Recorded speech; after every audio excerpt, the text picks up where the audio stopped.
Muitos anos atrás, um jovem que tinha acabado de fazer o seminário, onde ele passou vários anos aprendendo todas as ideias e todas as palavras que ele achava que fariam dele um pregador de sucesso, foi contratado por uma igreja do interior. E ele estava, assim, bastante determinado a trazer novas pessoas para Cristo. Ele partiu para ganhar a sua primeira alma. Ele caminhou um pouco e se deparou com um fazendeiro, ocupado ali com a sua plantação, trabalhando no campo. E não tendo certeza se esse homem era cristão, ele perguntou: "Você está trabalhando na vinha do Senhor?" O fazendeiro, sem sequer olhar para cima, respondeu: "Não.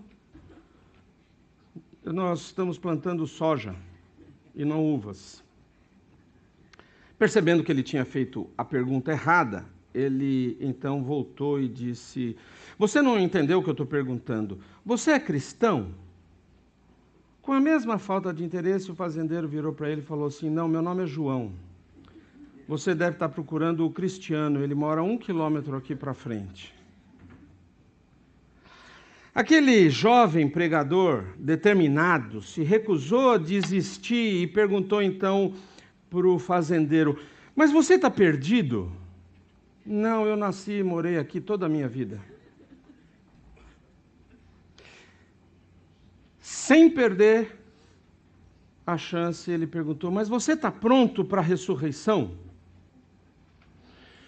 O fazendeiro levantou, se debruçou na sua enxada, coçou a cabeça e perguntou: "Quando é que vai ser?" O jovem então respondeu: "Pode ser hoje, pode ser amanhã, pode ser depois de amanhã." O fazendeiro tirou um lenço, enxugou a testa e falou assim: "Então eu vou pedir um grande favor para você. Eu estou aqui muito ocupado com a minha plantação e eu vou pedir para você não falar isso para minha esposa. Sabe o que é? Ela não sai muito. E se ela ficar sabendo disso, ela vai querer que a gente vá aos 3 dias."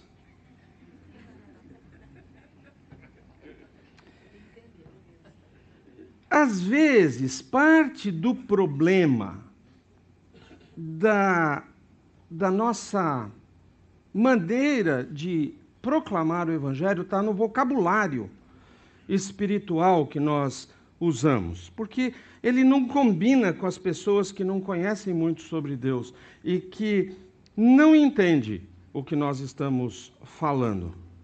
Aquele jovem pastor, ele teve que aprender essa lição da maneira mais difícil. E muitas vezes nós cometemos o mesmo erro.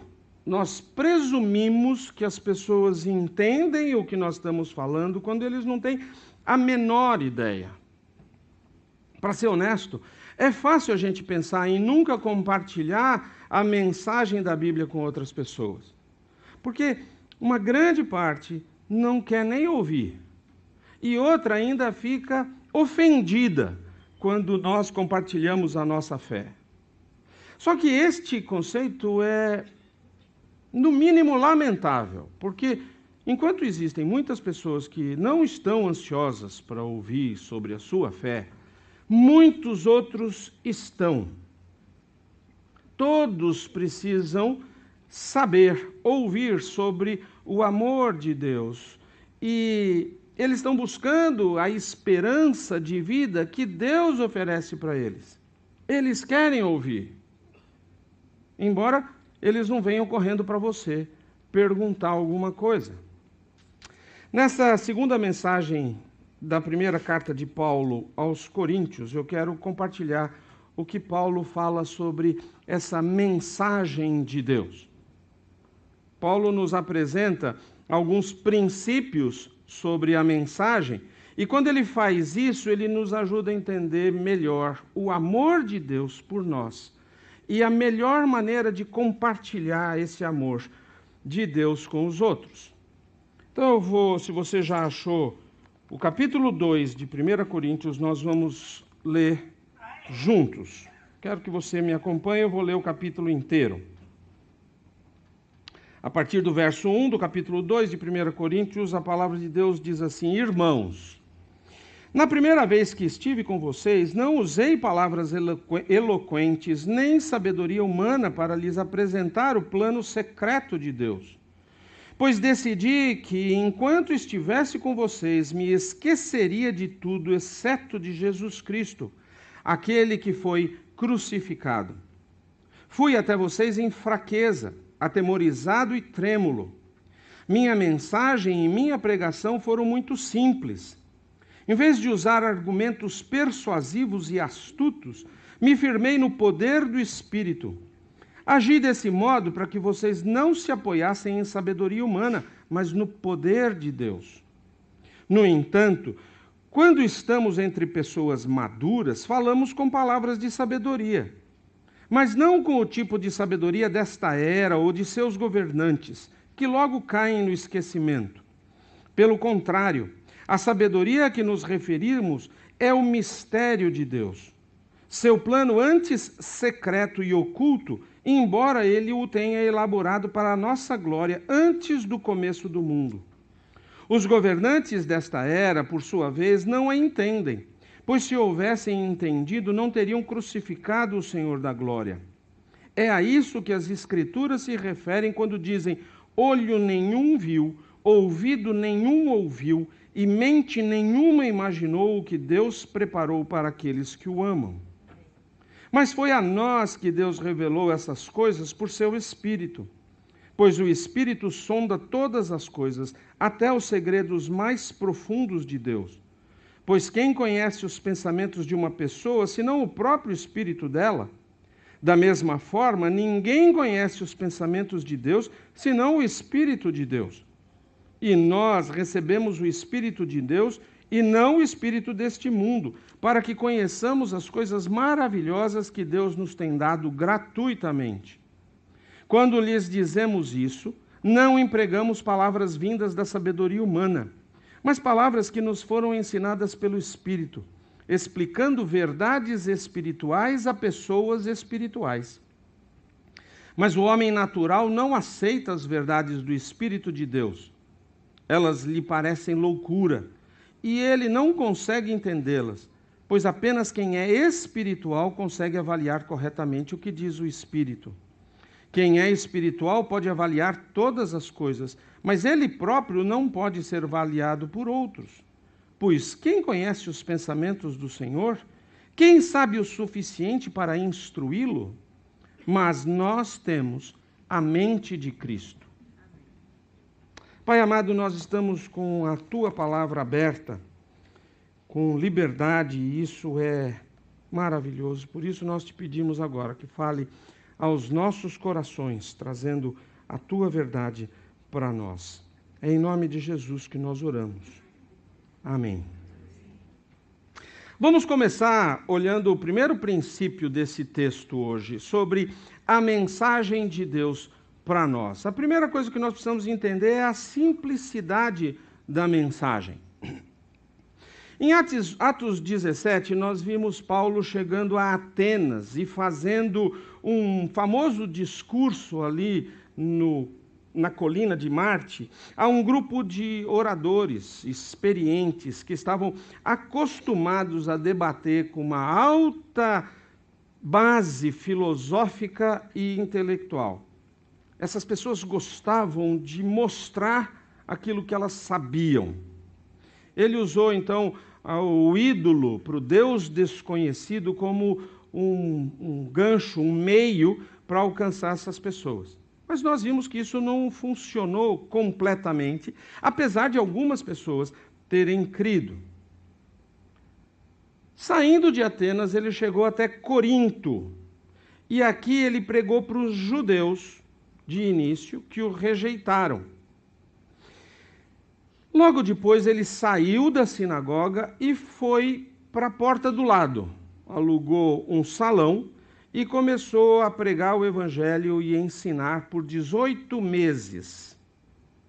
Muitos estudiosos da Bíblia acham que Paulo estava farto, cansado da retórica dos atenienses. E esses estudiosos descobriram então que Paulo não queria, ou não podia usar palavras eloquentes e sabedoria humana com os coríntios.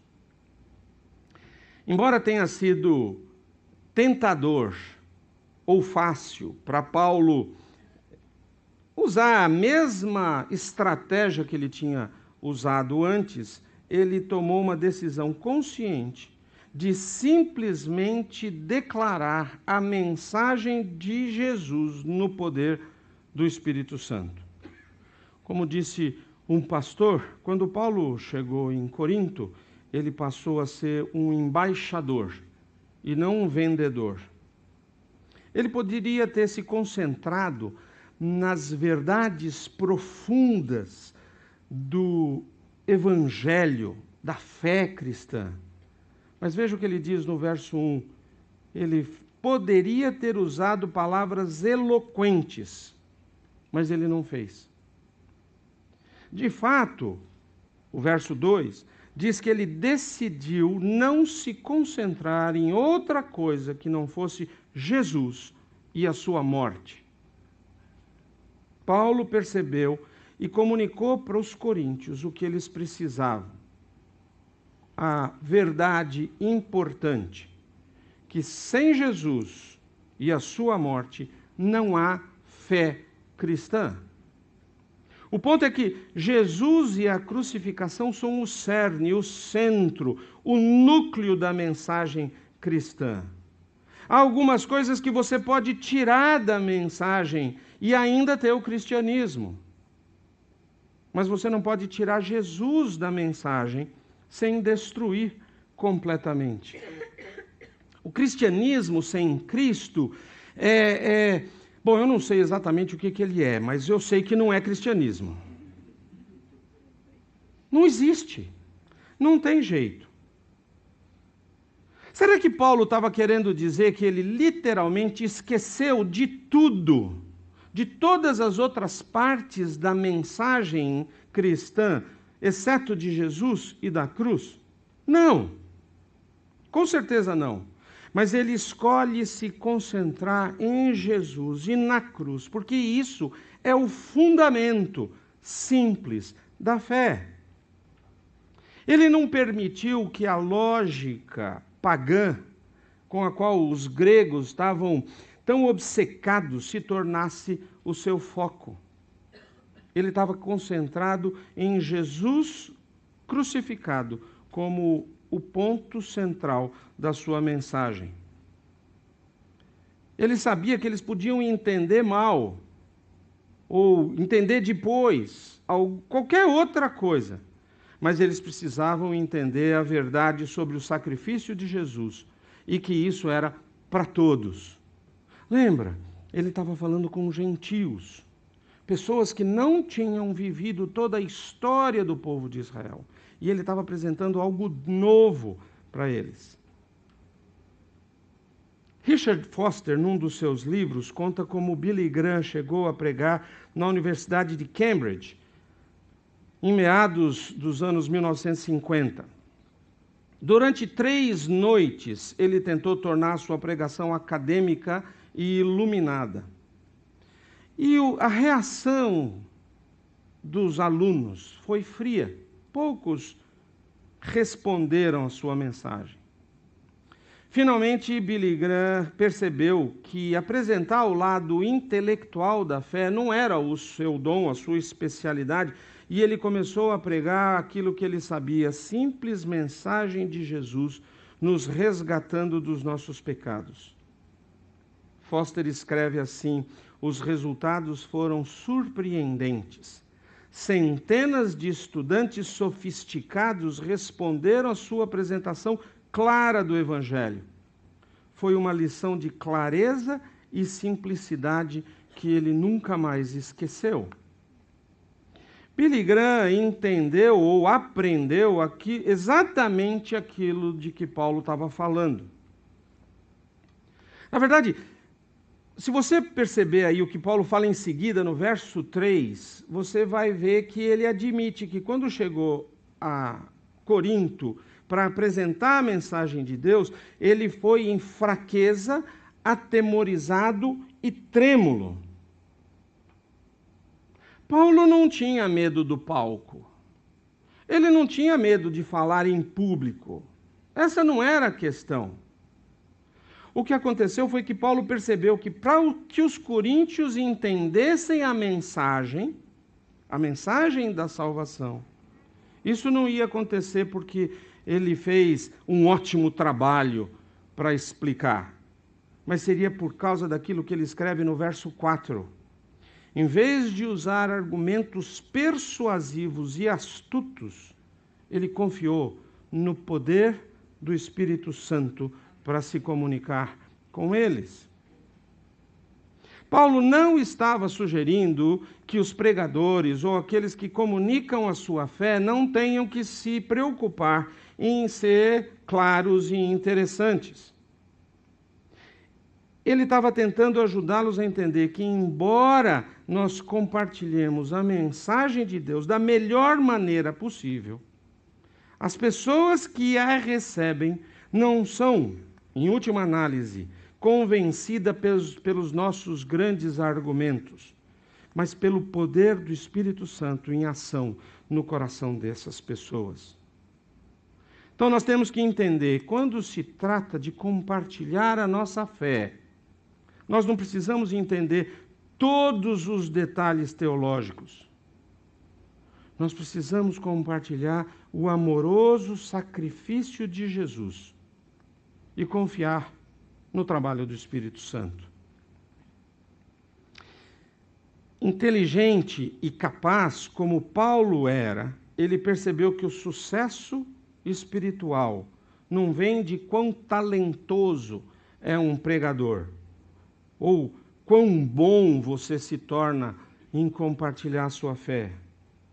Não, as pessoas que veem a fé, o veem por causa do Espírito Santo, que nos ajuda a entender o que você ou eu nunca poderíamos explicar com clareza suficiente. De novo, eu não estou aqui sugerindo que nós não devemos fazer o melhor possível quando apresentamos a verdade do Evangelho. Mas eu preciso enfatizar para você, nós não podemos deixar o Evangelho claro o suficiente para as pessoas entenderem se Deus não estiver trabalhando no coração delas. E isso nos leva para o segundo ponto que eu quero destacar aqui, que é o mistério da mensagem. Você pode ver de onde eu tirei isso no verso 7. Paulo diz que a sabedoria que ele está falando é o mistério de Deus. Então agora você volta para o verso 6, quando ele começa a explicar isso, ele está dizendo que quando ele está com crentes maduros, ele fala palavras de sabedoria. E a gente tem que entender que na igreja existiam dois tipos distintos de instrução. Primeiro, havia o que era chamado de querigma. Querigma é o anúncio, a proclamação. É aquela mensagem que um arauto anuncia em nome do rei. Era um anúncio de fatos básicos. Essa é a primeira parte do que Paulo fez. E quando ele foi para Corinto e compartilhou os fatos básicos da fé. Os fatos sobre a vida, a morte e a ressurreição de Jesus. Mas também havia um segundo tipo de instrução chamado didaquê. Esse é o segundo estágio, para aqueles que já receberam a mensagem básica. É disso que Paulo está falando aqui. Até agora, ele tem falado sobre Jesus Cristo crucificado. Esse foi o anúncio básico do cristianismo. Mas ele não parou por aí. Ele passou a ensinar-lhes o significado das coisas mais profundas, dos fatos básicos sobre a fé. Paulo usa aqui, então, uma palavra técnica. No verso 7, ele diz que a sabedoria que nós nos referimos é o mistério de Deus. A palavra mistério aqui significa uma mensagem cujo significado está oculto para aqueles que não têm o conhecimento necessário, os leigos, mas é clara para aqueles que conhecem esses fatos. É como descrever uma cerimônia que é realizada numa sociedade cujo significado é bastante claro para os membros da comunidade, mas não faz nenhum sentido para aqueles que são de fora. Como a ceia que nós participamos aqui todos os meses. Só pode discernir ou compreender aqueles que sabem o que significa. O que Paulo está dizendo é: nós estamos explicando coisas que somente aqueles que já entregaram o seu coração a Cristo vão realmente entender. Só fazia sentido para eles, porque eles já eram crentes há tempo suficiente para entenderem mais do que eles sabiam no início. Mas Paulo apresenta um ponto interessante que leva o que ele está dizendo a um nível mais alto. Ele afirma que, embora nós nunca entendamos completamente o plano de Deus para nós, Deus já sabia como iria nos redimir antes da fundação do mundo. Entendeu? O que nós entendemos é parte do plano de Deus antes de criar o mundo. O que nós discutimos aqui, e às vezes nós ficamos em dúvida, é só uma pequena parte daquilo que Deus já tinha planejado. Desde a eternidade, entre aspas, passada. Ele sabia como ia nos redimir e nos alcançar antes de criar Adão e Eva no Jardim do Éden. O seu plano para enviar Jesus para morrer por nós não foi uma ideia de última hora. Ele não olhou para nós e falou: "Ih, deu ruim. Vai lá, Jesus, resolve isso." Por mais difícil que isso seja, entender isso faz parte do plano perfeito de Deus. Aqueles que não conhecem a Deus não conseguem entender isso. E há alguns até aqui dentro que ainda não entendem isso completamente. Perceba o que ele diz no verso 8.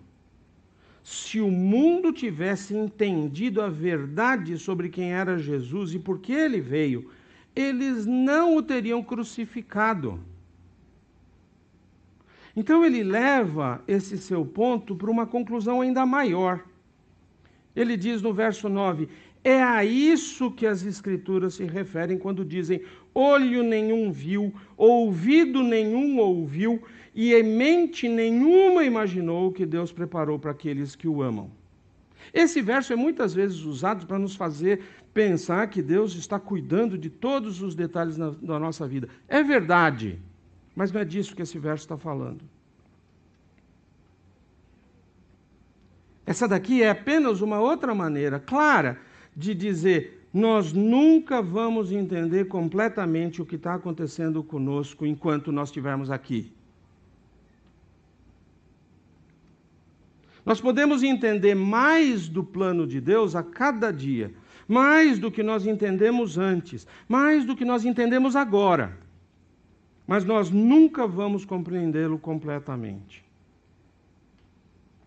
Fiquei pensando numa maneira de comunicar isso bem claramente. Então eu resumi assim: Deus nos ama e Ele tem um plano para o nosso futuro que é maior do que nós podemos imaginar.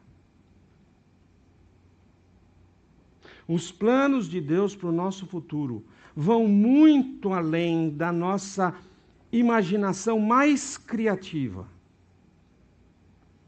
Nós podemos pensar que nós entendemos a grandeza da salvação e os planos de Deus para nós, mas nós só começamos a arranhar a superfície daquilo que Deus tem preparado.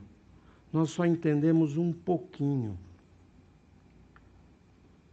É como acontece quando um casal está esperando o seu primeiro bebê. Você pode explicar para eles, tentar mostrar para eles que a vida deles vai mudar completamente, mas você não consegue. É uma daquelas coisas que eles podem pensar que sabem, mas eles não sabem. Sabe de nada. Até que você seja pai ou mãe, você não consegue entender quão profundamente você pode amar um bebê indefeso que só come, bebe e suja a fralda. Alguns choram bastante. Até que eles cresçam um pouco e você passe pela dentição, pelos primeiros passos, o treinamento no banheiro, se preparar para ir para a escola pela primeira vez, e a dor e a alegria de ter que corrigir os filhos continuamente, até que você começa a pensar e apreciar a maneira como seus pais criaram você, você não sabe de nada. E o mesmo é verdade num nível muito maior com Deus e os seus planos para nós.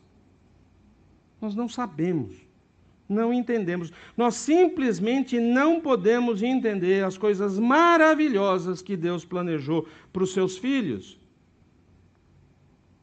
Nós precisamos aceitar e agradecer o fato de que Ele sabe e entende coisas que nós não compreendemos atualmente. Então isso nos leva para o terceiro princípio que nós precisamos entender hoje sobre a mensagem de Deus. É a fonte da mensagem. Existe só uma maneira pela qual nós podemos entender a mensagem de Deus. E você pode ver isso no verso 10.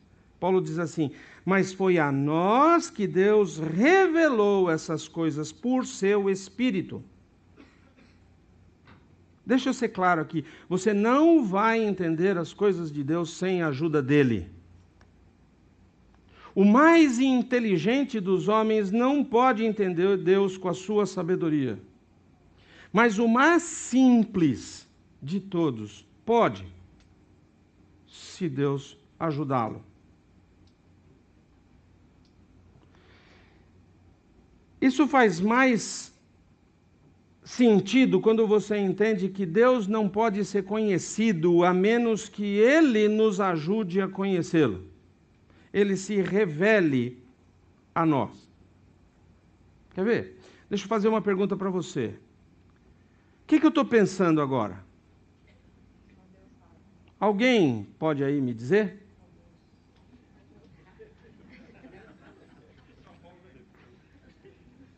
Por que você não sabe o que eu estou pensando? A verdade é que você não sabe se eu não contar.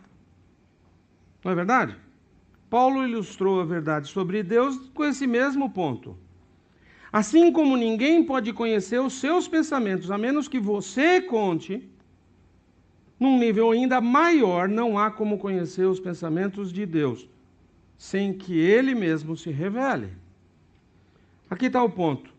Se nós não podemos entender outra pessoa, menos que ela se abra para nós, certamente não podemos entender a Deus, a menos que Ele se revele.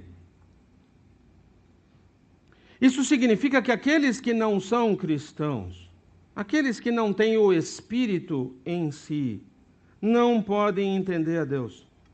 Não podem compreender a grandeza do amor de Deus e essa natureza surpreendente dos planos de Deus. Assim como alguém que só fala português não vai entender uma mensagem em inglês, em francês, em espanhol, em chinês, independentemente da importância da mensagem. Alguém que não é cristão, que não tem o Espírito de Deus vivendo nele, não tem o que é necessário para entender completamente a verdade de Deus. Se Deus não se revelar para nós, nós não vamos entender a mensagem de Deus. Nós vamos conseguir entender o envolvimento de Deus nas nossas vidas e nas vidas daqueles que estão ao nosso redor. Nós vamos passar o tempo todo tentando descobrir o porquê as coisas acontecem.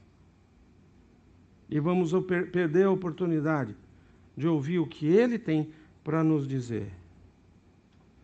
E o interessante é que nós podemos estar perto do que Deus está fazendo, mas nós não vamos entendê-lo sem o Espírito. Até que Deus nos mostre a verdade sobre si mesmo, nós podemos estar perto do que Ele está fazendo e ainda assim sentir falta dele. Nós precisamos que Deus nos mostre a verdade sobre si mesmo. Como é que Ele faz isso? Walter McAllister, bispo das Igrejas Nova Vida, no Rio de Janeiro, escreve: todo estudo bíblico e toda disciplina teológica esbarram no fato de que existe um elemento de mistério no que diz respeito a Deus e a sua maneira de lidar com o homem. O mistério que reside na pessoa de Deus, um ser insondável e incompreensível. A própria Bíblia afirma essa verdade. Por isso, o nosso estudo da palavra é uma análise da revelação do que Deus escolheu fazer de si mesmo. Ele foi condescendente conosco, fazendo-se conhecido naquilo que fosse possível ser compreendido pelos homens. Ele se revelou pela natureza, pela sua atuação direta na história, pelo registro dessa atuação nas Escrituras Sagradas e, finalmente, por seu próprio Filho, Deus encarnado, Jesus Cristo, cuja vida, mensagem e obra também são conhecidas por intermédio do registro escrito que nos chegou pela pregação das boas novas do Evangelho. Tudo o que conhecemos ou podemos conhecer de Deus vem pelas afirmações claras das Escrituras, ou pela interpretação das nossas experiências com Ele à luz das Escrituras. Assim, a maneira como Deus escolheu para que nós pudéssemos conhecê-lo é o que Ele revelou sobre si mesmo na Bíblia. Você quer conhecer a Deus? Então conheça a Bíblia. Quando nós temos o Espírito Santo em nós, o nosso estudo particular, e principalmente o nosso estudo em comunidade, nos ajuda a aceitar e a praticar o que Deus nos diz. Como Paulo diz, pois apenas quem é espiritual consegue avaliar corretamente o que diz o Espírito. E ele afirma no verso 16, nós temos a mente de Cristo. Para quê? Para conhecer a Deus. Isso é o que nós temos na Bíblia. Nós temos acesso à mente de Cristo. Nós encontramos o nosso caminho debaixo do governo, da direção de Deus, através da sua palavra. A mente de Cristo é nossa. Nós não estamos mais andando pela escuridão, agora nós enxergamos. Então, clame a Deus para abrir os seus olhos para que você possa contemplar as mais gloriosas coisas na sua palavra. Entregue-se a Deus e peça para Ele fazer de você uma nova criação. E veja como Jesus responde. Ele vai responder perfeitamente a sua necessidade para que você possa correr para Ele sem demora. A pergunta que eu tenho para você então é: você já tem o Espírito tomando conta da sua vida? Você já entregou a sua vida para Cristo, para que Ele possa mostrar as grandezas de Deus para você? Se você está aqui nessa manhã e o amor de Deus finalmente faz sentido para você, você deseja se entregar para Ele, para que o Espírito Santo dê luz para a sua vida? E você, que já tem o Espírito, a mente de Cristo, precisa estar disposto a compartilhar com outros a mensagem da esperança que Deus nos deu. Não insistindo ou sendo chato, mas compartilhando a esperança que eu e você encontramos em Cristo. Você consegue se comprometer a fazer isso agora que nós estamos concluindo?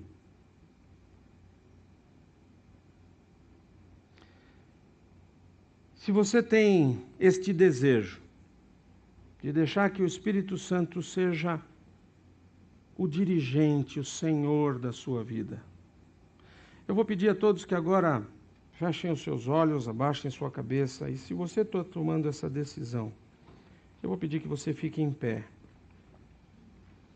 E se você também deseja que o Espírito tome conta mais da sua vida, para que você se comprometa a ser um proclamador do Evangelho, mais do que você tem sido, fique em pé também, para que nós possamos orar por você.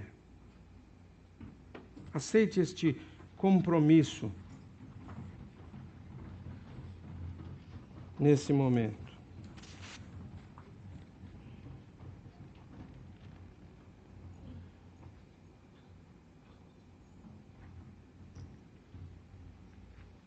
Que o Senhor nos abençoe com a sua santa palavra, para que todos nós possamos amar esse livro divino e, pela iluminação do Espírito, ouvir e responder a sua palavra. Pai Santo, o Senhor falou conosco, o Senhor nos deu o teu recado, e agora nós colocamos as nossas vidas nas tuas mãos. Essas pessoas estão aqui dispostas a fazer cumprir a tua vontade na vida delas. Nós estamos aqui agora nos colocando à tua disposição. Usa-nos como instrumentos, como embaixadores. E que a mensagem simples do Evangelho de Jesus Cristo seja a base da nossa vida. E que também seja a base da nossa proclamação. Dá-nos oportunidades, Pai, para falar de Cristo, àqueles que estão próximos de nós. Usa-nos. E para isso, eu oro como Paulo, que escreveu na segunda carta aos Coríntios, que a graça do Senhor Jesus Cristo, o amor de Deus e a comunhão do Espírito Santo seja com todo o seu povo, hoje e sempre. Amém. Deus o abençoe e use nesta semana. Amém?